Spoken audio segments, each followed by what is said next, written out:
time for another episode of The Modern Moron. We are revisited by stand-up comedian Christine Lederman. She will be at Comedy Works in Denver on Wednesday, August 7th, so if you are within 750 miles of Denver, Colorado, it'll be worth the trip. Besides this podcast, she's been listening to a true crime podcast called To Live and Die in LA, which tells you the story of a young girl from Eastern Europe who comes to Hollywood to become a star. She goes missing, and a journalist and a detective find out what happened. She brings it up because it reminds her of some personal stories about her own experience while in Los Angeles and in the entertainment business, and she shares a couple of them. The stories pertain to men trying to take advantage of women in the same vein of the Harvey Weinstein cases, domestic abuse, and sexual assault. And while they are to be taken deadly serious, Christine is also a comedian, and she manages to find humor from time to time. So please try to understand that any humor from these stories can also be viewed as a coping mechanism of sorts, similar to the firefighters we've interviewed in the humor they sometimes use to cope with difficulties in their line of work. True, firefighters choose their profession, whereas women do not choose to be assaulted. My point is that any humor in this show is not intended to diminish the severity of any violence or misconduct by anyone. We wrap up on the lighter side by revisiting Christine's psychic abilities, and that any lack of psychic ability is somehow my fault. It's a review of To Live and Die in LA, more Me Too, and some brief psychic abilities demonstrated on The Modern Moron. My first question for you is, the last time we talked, you had a tentative gig in San Francisco. Did that come to fruition? No, it didn't come to fruition. Oh. But I've got some better gigs coming up here in Colorado and Boston. Oh, you're going to be in Boston? And possibly Chicago and Hawaii. Stop it. You're going to Are you doing a gig on a beach in Hawaii? No, there's some good clubs there. Wow. Do you need a business manager to go with you? I do. Okay, perfect. I was so excited to talk about Adea. Adea is from a podcast called To Live and Die in LA. Yes, Adea Shivani. And it's a true crime podcast. It is. And what you listened to it, and it sort of struck home for you and touched you in a personal way. It's about a woman who moves to Hollywood. She moves from Eastern Europe out here, trying to pursue a career in show business and become a star. And she goes missing and is still missing. Exactly. And the case is pretty much closed now, but I don't want to ruin the podcast for anybody. Oh, okay. Yeah. How and why did it resonate with you so personally? Because she's a young girl. I think she's 25 years old, but I believe she came out to Los Angeles when she's about 20 with the dreams of becoming a big Hollywood actress. And it just brought me back to those days. The wide-eyed days and going to any audition and just hoping you're going to make it, and then running into all sorts of scumbags in the industry, especially back then. And that happened to you a lot. Oh, yes. It was so normal then, sadly. It was so normal then. So this plays right into the hashtag Me Too movement, or the Me Too. They don't. Normal people don't call it the hashtag Me Too movement. Normal people call it the Me Too movement. Exactly. I mean, at least nowadays, and let me backtrack to Adea, because her case was about domestic violence and abuse. But I just thought I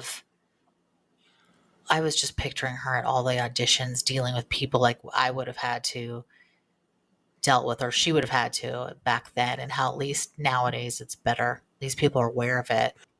Can you describe one or two experiences you had that people don't really understand? I mean, they hear it generally, the casting couch, or a guy made a move on me. I mean, you can give firsthand experience. I went to an audition, or there's all the satellite industries in the acting business.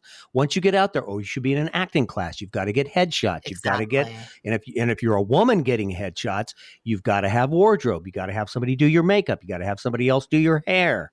It's like all these people making money off of young kids coming out there hoping and dreaming of being successful in the entertainment business in front of the cameras. Just doesn't stop. Got to get your eyebrows done, anal bleaching. It just goes on and on.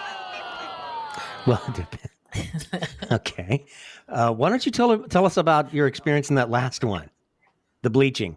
Oh, luckily I didn't have any roles that called for that. Okay. So I skipped that one. But I did have some experience with creeperman photographers. That you went to get your headshot done. Yes. What happened with that? Well, the photographer that was doing my headshots, he was also an actor. And he was probably like 20 years, at least 20 years older than me, maybe 25, and very flirtatious. And I was so starstruck by him because he was in Full Metal Jacket. Wow. So, I mean, that was huge for me, especially just starting out. Yeah. And he was just very flirtatious and using his power. And he called me for months after that. How do you feel he used his power? You All mentioned he this, used his power. just first of all, the age difference, knowing, I mean, he kept talking about the roles he was in and just throwing that stuff out there Mm-hmm. and knowing that I was brand new. Right. And he was just very aggressive. Where did he have you show up for your photo session? Was it at a studio? Was it at his home? Where was it? Yeah, he had a studio Uh and the shots were very, I mean, some of the shots he took me, when you see them, I still have them. Those are not acting type of headshots. huh. Really? I shouldn't That's laugh. more, you can see like well, you can see what he's seeing in me Uh huh. because it's being taken by him. And then he called me for months after that. And we even went out a few Yeah. times. And did you feel uncomfortable during the photo session Oh my God, I was so uncomfortable. So uncomfortable. because of the? Changing, like changing my wardrobe, like just having to not having any really a place to change. I remember just switching tops. Remember, you always had to have a plaid shirt and then you switch that for something else. You had to have your girl next door look. Plaid shirt. Okay, so that called for plaid. Yes. And then lastly, a waitress holding a big pot of coffee with a nutty look on my face. So what made you most uncomfortable is there wasn't an appropriate place for you to change. Yes. Did he ever make physical contact with you in any way that was inappropriate or No, okay? just stuff he was Really? saying. Stuff he was saying while he was taking photographs? Yep. Yep. And can you share any of that stuff? Yes. No, because I forgot. You forgot.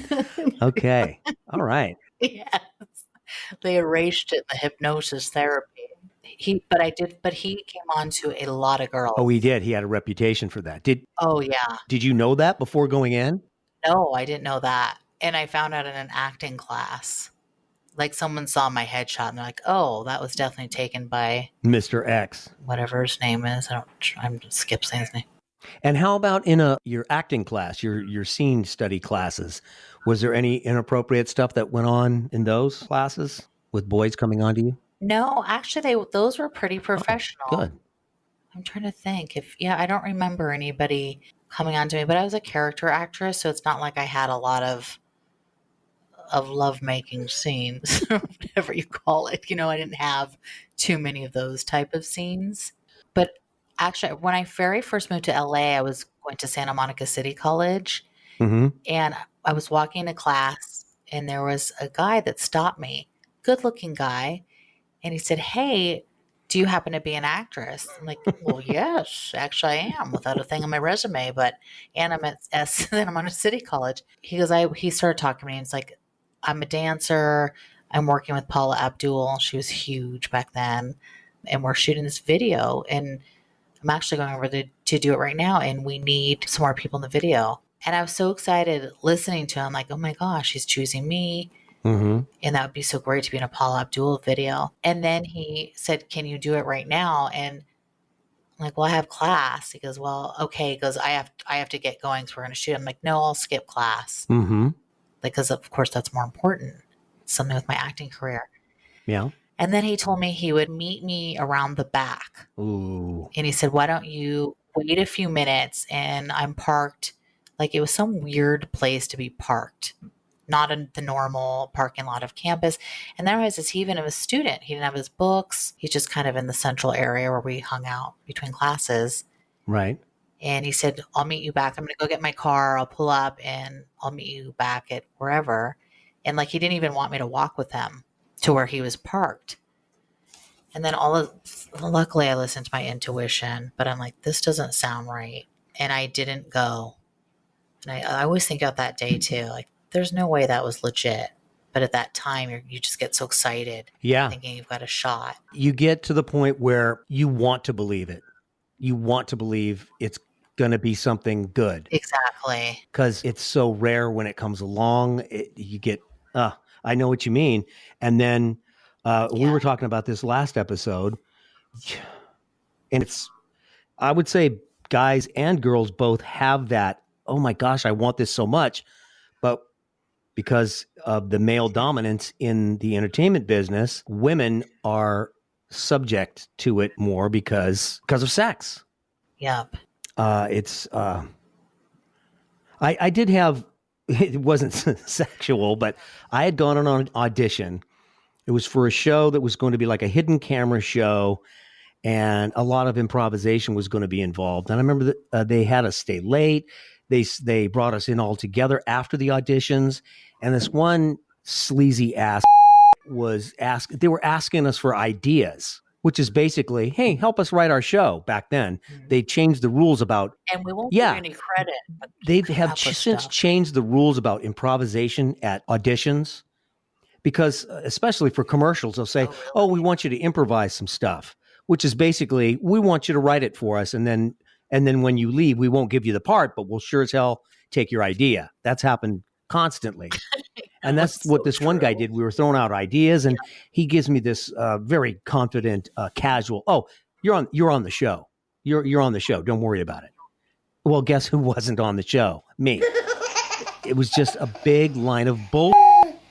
And I mean, that's hardly being taken advantage of sexually, but that's the type of, you're strung along and you're so wanting to believe it that you fall for anything. Oh, I know.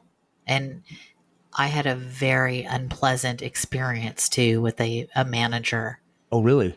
He was a big time manager. Yeah, he was a manager and a couple girls on soaps. And I was temping, and some guy got me a meeting with him. And this is not fun. So we set up the meeting, and his assistant called to confirm. And I was meeting him like, I think maybe 4:00. It's like, say, a Thursday at his office. Mm-hmm. Then she called later, and the meeting got moved up to like 5. And then she called a third time. He called actually the last time and said, hey, I still really want to meet with you tonight. Can you just meet me at the restaurant in Brentwood? I'm like, sure. I'm not going to say no. I'm so excited. Mm-hmm. It's such a big shot. And I go to the restaurant. Right. It's a very reputable. Yeah, exactly. And this guy's reputable. And so I meet him at like, say, 7:00 now in Brentwood. We're sitting outside, having drinks, talking mostly just personal stuff too. It's barely anything about business. But of course, at that time, that didn't dawn on me that was strange or unprofessional. And it started pouring down rain. And he just jumped up. We were outside. And he said, let's go. And he grabbed my hand. And within like a minute, else, and I'm in his car driving to his apartment, which I didn't realize until we went into this like gated garage and just pulled in. And I just got that sick feeling in my stomach, like, oh gosh, like, how am I going to get out of this one? It was at his apartment. Yep. And we go up to the condo, and I use the restroom, and then when I come out, he's talking to James Woods on like a speakerphone, like showing off basically. But they're talking about like how awful, what horrors women were in the business. Really? On speakerphone, talking about how horrible women are? Yes. In front of you? Yep. What horrors in front of me. Wow. I mean, I'm sure, as they call him, Jimmy didn't even know I was there, but I just wanted to get out of there. I didn't even know where I was. Mm-hmm. And then within like minutes, he was coming on to me, and he was foul. I was trying to push him away. And like, coming on to you, like he had you on the couch and was like pushing you down? Yes. He was so much older, so foul. I remember he had like this horrid toupee. Oh, God. Like, I'm not going to be molested by someone with a toupee. So this guy, was he physically quite a bit bigger than you? Yes. I'm 5'3.5". He was Right. Right. probably at least 6'2", Oh God. older, and I'm in his place. Uh-huh. And I just remember being really strong and adamant. I'm like, I want to leave. I want to leave. He's like, why? Just relax. Can't I just get you a massage? Oh my I God. said, no, I don't like massages. Mm-hmm. You don't like massage? Just relax. I'm like, no, I want to go now. And I was just standing up. I finally just stood up. I went to the door and I was so scared. I'll bet. I was sick and I was shaking. Uh-huh. Like, I'm never going to get out of this. But I was just adamant. I want to leave. And you stood up and you walked over to the door. Is that what you said? Yep. Walked over the door and I said, take me home now. Take me to my car. Because I'm in this gated building. I have no idea where I didn't know where I was. I knew it was close to the restaurant, conveniently. Mm-hmm. It was like 2 or 3 blocks from we were in Brentwood. What did he do to finally acquiesce and say, all right, I'll take you to your car? Or how did it change to where, I think I'm going to be safe? I really raised my voice. I just raised my voice. I'm like, I told him he wasn't my type. So you're not my type at all. Uh-huh. He said, well, what is your type? And I said, short Italian. You said short and Italian. Short and Italian. A short Italian calico is my type. Exactly. Because you're a cat. Oh. Did he get upset with you? Did he just say, okay, let's go? Like how did... He was really annoyed with me. I just feel so blessed that nothing happened. I'm so lucky that he took me home. He could have easily have raped me. Oh, God. Nobody knew I was there. I didn't know where I was. I was just in a bad situation out of being young, impressionable. I mean, I thought he was going to sign me. He represented so many stars. So he dropped you off at your car near the restaurant where you had met? Yes. There wasn't a word spoken in the car. Uh-huh. And then when you got out of the car, nothing? Nothing. Never heard from him again. Oh, well, of course not. I mean, yeah. I was just wondering if he had any parting words from you. But I'm bringing this up, though, because that podcast, it was so sad. And it brought me back to that time of just being, like I said, young and impressionable in Hollywood. And she's such a beautiful girl. It's just so sad.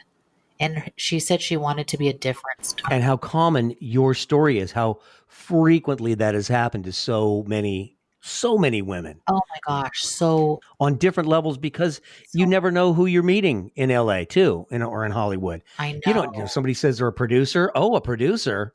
You don't know. Yeah. They could have fake cards made up, anything. Mm-hmm. Yeah. Land of liars. Land of liars. That's good.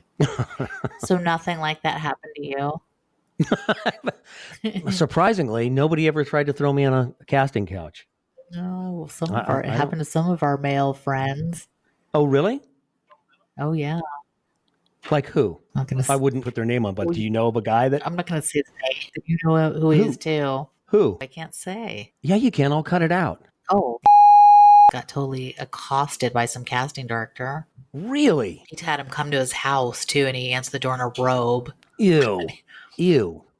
Oh, I know. It's so foul. Which he opened up and he had this huge belly. It was just so gross. And what did he do? Sucked him off. No, he got out of there. Oh, see, you can make those jokes, and I'm glad you did, but I can't. You can leave that in. I'm a girl. he said you can't get anywhere in this business without getting ahead by giving head, I guess. Get ahead by giving head. Welcome to LA. Yeah, that that? Should be a bumper sticker. Yes, exactly. Oh my God. I shouldn't act shocked, but I hear it and it's just, I bet there's not a girl that we know from our time down in LA that doesn't have a story similar to the one you just told, because all of them are trying it, not just the Harvey Weinsteins, all the way down to the liars, like you said, that are just making up business cards, putting any logo they want on a business card and saying, yeah, we should talk. And then you're young, impressionable. Oh my God, look, a business card. Like that means something. Was there anything else? Did you have any paranormal stories? Did you have any faux psychic experiences that you like to think that you're psychic? I don't think I am psychic. But we tried this last time and you were terrible. Thanks. That's because you're so blocking and unsure of it. You created me to be bad. How is it my fault that you're not psychic? Well, it's not your fault. It's the Diet Pepsi bottles behind you. Nice try.